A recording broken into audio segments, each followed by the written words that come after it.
मेरे लिए खाना लेकर आई हैं? मुझे बहुत भूख लगी थी।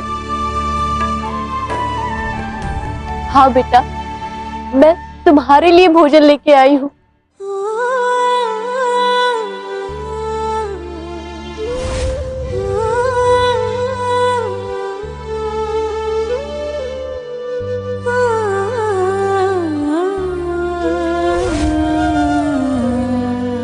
माँ मुझे अपने हाथों से खाना खिलाती थी। मुझे उनकी बहुत याद आती है। आओ, मैं तुम्हें भोजन खिला देती हूँ।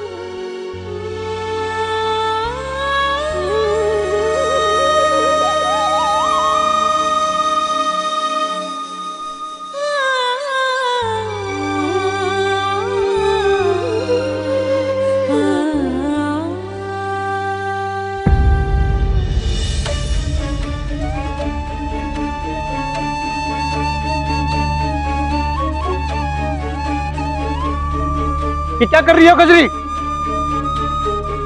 सुना नहीं कल पंच प्रमुख ने क्या कहा था?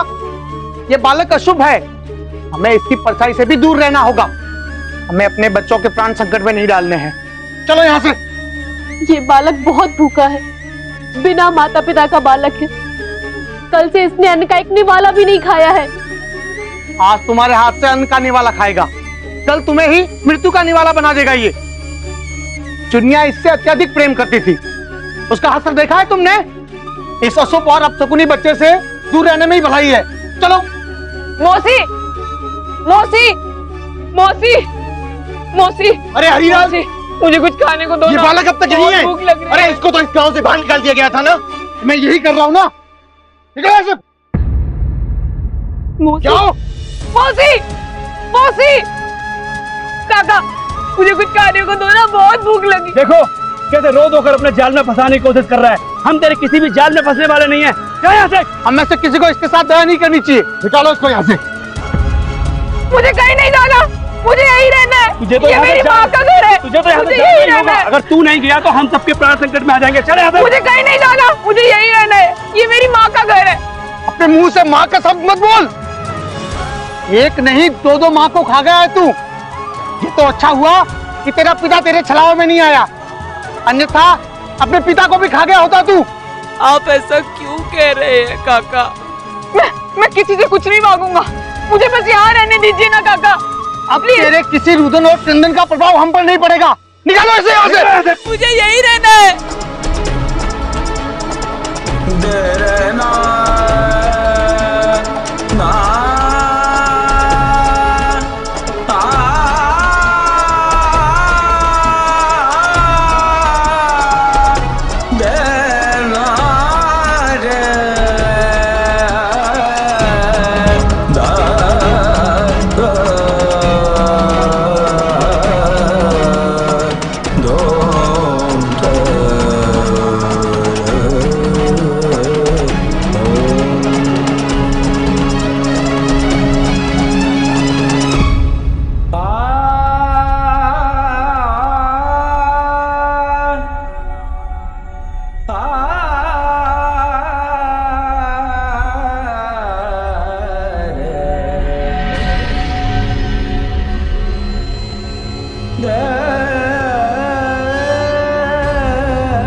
मौसी, कुछ खाने को दो ना, बहुत भूख लग रही है। मौसी, कुछ खाने को दो ना।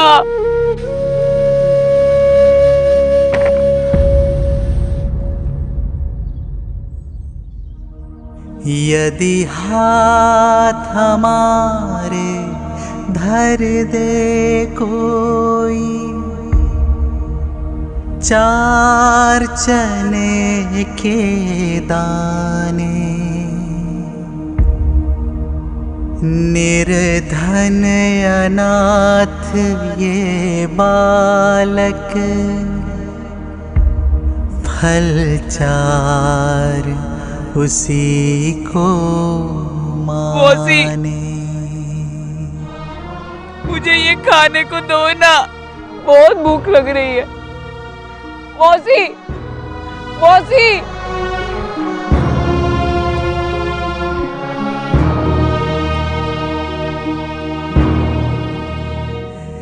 यदि हाथ हमारे धर दे कोई, चार चने के दाने, निर्धन अनाथ ये मौसी, बालक, मुझे कुछ खाने को दो ना, बहुत भूख लगी है। मैं अपनी आंखें बंद कर लेता हूँ ताकि किसी के साथ कुछ अहित ना हो। मुझे कोई तो कुछ खाने को दे दो, बहुत भूख लगी है मुझे। निर्धन अनाथ ये बालक, फल चार उसी को माने।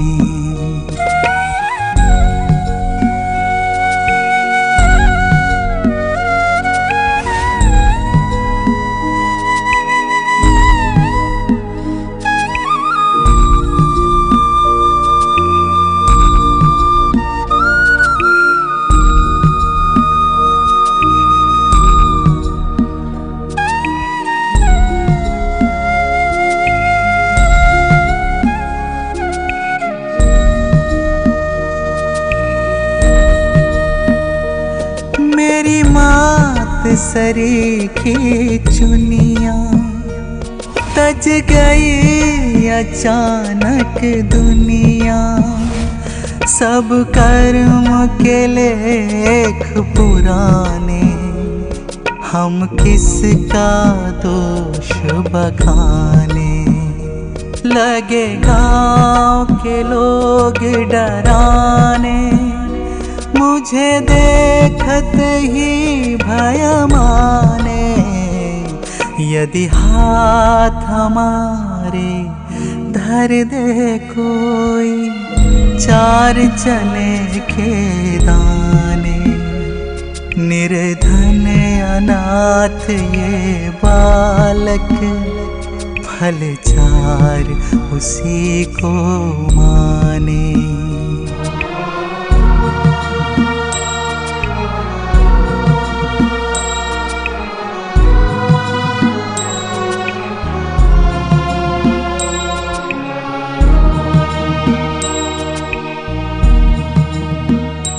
मम दिन अब आए आड़े, हर घर के बंद किवाड़े, विधना ने बादल फाड़े, तन कांपत मारे झाड़े।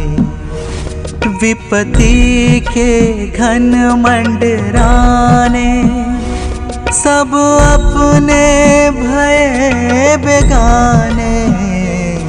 यदि हाथ हमारे धर दे कोई, चार चने के दाने, निर्धन अनाथ ये बालक, फल चार उसी को माने।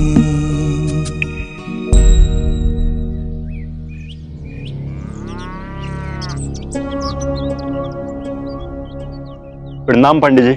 प्रणाम। कहो सुदामा, सब कुशल मंगल तो है? जी पंडित जी, ईश्वर की कृपा है। कैसे आना हुआ? कोई विशेष प्रयोजन? नहीं नहीं, बस आपके दर्शन करने चला आया पंडित जी।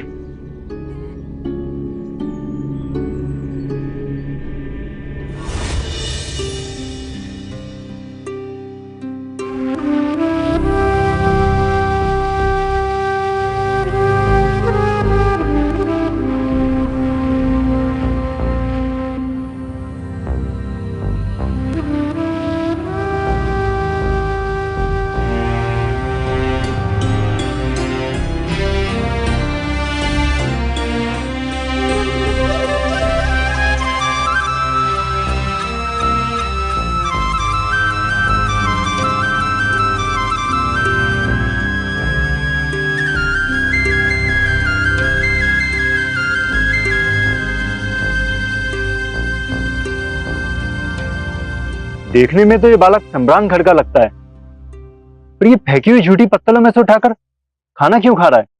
क्या इसे निमंत्रण नहीं दिया था? नहीं। क्यों? गांव में तो सब एक दूसरे को निमंत्रण देते हैं। इस बालक को निमंत्रण देना मृत्यु को आमंत्रण देने के समान है। ये कैसी बात कर रहे हैं आप? सत्य वचन कह रहा हूं मैं, और आपको भी उसके प्रति चेतावनी दे रहा हूं कि इसकी तरफ देखना भी मत। बहुत अशुभ बालक है ये। आपके गांव के पंडित आत्माराम जी का पुत्र है ये। तो ये वो बालक है जिसके जन्म लेते ही तुलसी माता का देहांत हो गया था और पंडित जी ने इसका त्याग कर दिया था। सत्य कह रहे हो, ये वही बालक है। चलो कुछ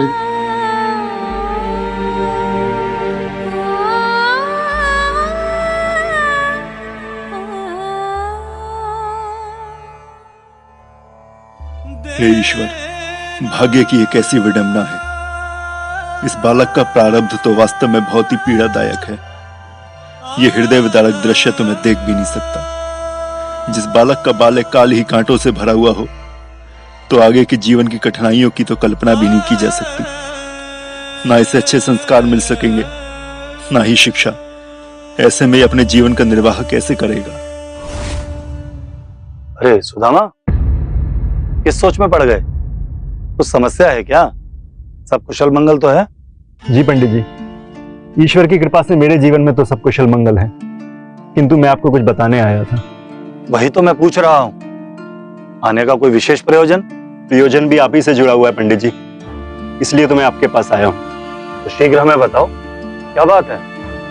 पंडित जी, कल मैं अपने मामा के यहाँ विवाह समारोह में आमंत्रित था। वहां मैंने राम बोला की वो दुखद स्थिति देखी जिसका मैं वर्णन भी नहीं कर सकता। उसकी वो स्थिति देखकर देवता और मनुष्य को क्या, भूत और पिशाचों को भी उस पर दया आ जाए। उसकी अवस्था पर तो भूत और पिशाच को ही दया आ सकती है कि वो खुद एक नर पिशाच है। एक बालक के लिए पिशाच शब्द का संबोधन मैं आपकी कुंठा समझ सकता हूं। उसे आपके सानिध्य की आवश्यकता है, उस पर दया कीजिए पंडित जी। सुदामा, तुम तो उसके कृत्य से भली भांति परिचित हो, उसके लिए दया का अनुरोध कर रहे हो? उसके लिए मेरा हृदय उसी दिन पत्थर हो गया जिस दिन उसने अपनी मां को परलोक भेजा। कुछ भी हो पंडित जी, किंतु वो आपका पुत्र है। हाँ पंडित जी, सुदामा का कथन सही है। वह बालक। अब मैं इस विषय पर और वार्तालाप नहीं करना चाहता। जिस किसी को उस पर दया आ रही हो, वो उसे अपने साथ ले जा सकता है। जैसी आपकी इच्छा पंडित जी, कदाचित उसके भाग्य में यही लिखा है। आप मुझे आज्ञा दीजिए। प्रणाम।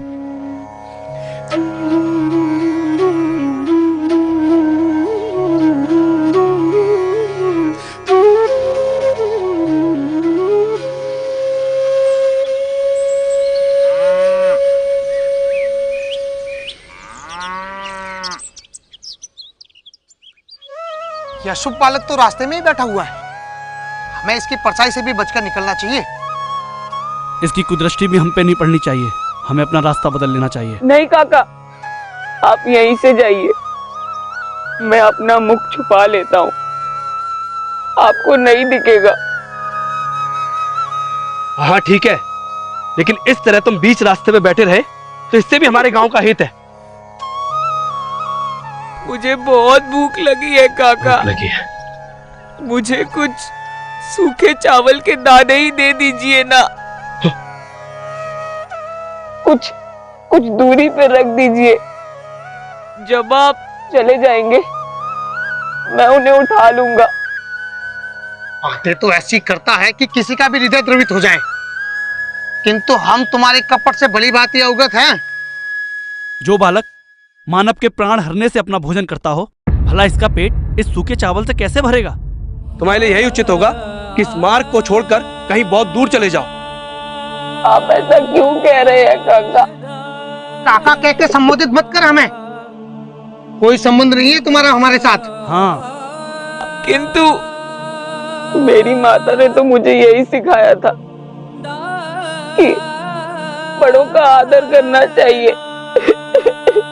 फिर तो तुम्हारी माता ने यह भी सिखाया होगा कि बड़ों के आदेश का पालन करना चाहिए। हाँ काका। तो हमारा ये आदेश है कि आज के बाद इस गांव में पैर मत रखना तुम। ठीक है काका, आज से मैं इस गांव में पैर नहीं रखूंगा, कहीं दूर चला जाऊंगा मैं। यही अच्छा रहेगा। चलो चलो।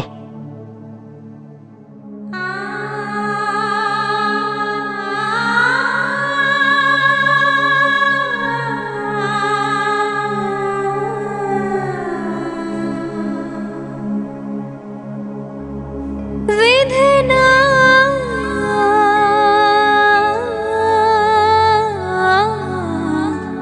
तेरी लीला समझ न आए, विधना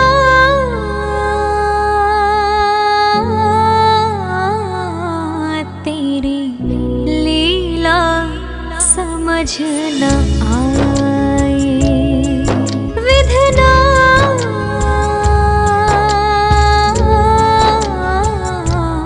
तेरी लीला समझ न आए। राम भगत भोजन बिन व्याकुल, भूखा ही सो जाए, तेरी लीला समझ न आए।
समझ न आए, विधना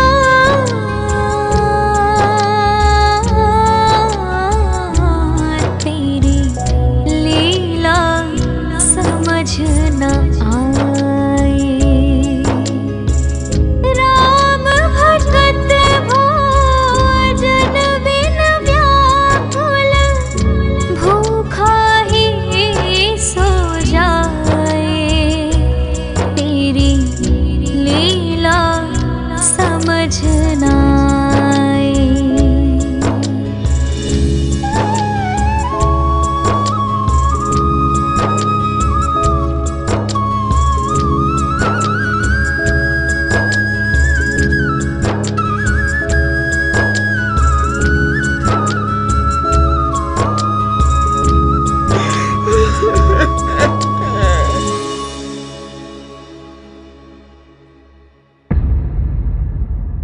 परम कृपालुवे श्री सद्गुरु भगवते नमो नमः। जय श्री राधे, जय श्री कृष्ण। आप देख रहे हैं गोस्वामी तुलसीदास जी के बालपन का संघर्ष। इस संघर्ष की चर्चा गोस्वामी तुलसीदास जी स्वरचित ग्रंथों में भी कई जगह संकेत करते हैं। कवितावली में एक स्थान पर गोस्वामी तुलसीदास जी अपने बचपन के संघर्ष के बारे में लिखते हैं कि वारे ते ललाट बिललाट द्वार द्वार दीन, जानत हो चार फल चार ही चनक को। इसका अर्थ है, गोस्वामी तुलसीदास जी कवितावली में कहते हैं कि वारे थे, मतलब बचपन से ही, बचपन की बात, वारा कहते हैं बचपन को, वारे थे ललाट बिललात द्वार द्वार दीन। मैं दीन अनाथ होकर के द्वार द्वार पर जाता, भूख के मारे बिल बिलाता, भिक्षा मांगता, लेकिन मुझको नहीं मिलती थी।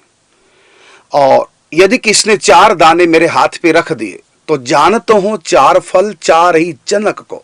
चार दाने भी चने के किसने हाथ में रख दिए तो मुझको लगता था मुझको पता नहीं क्या मिल गया, कुबेर का खजाना, मानो मुझको अर्थ धर्म काम मोक्ष चारों पदार्थ मिल गए।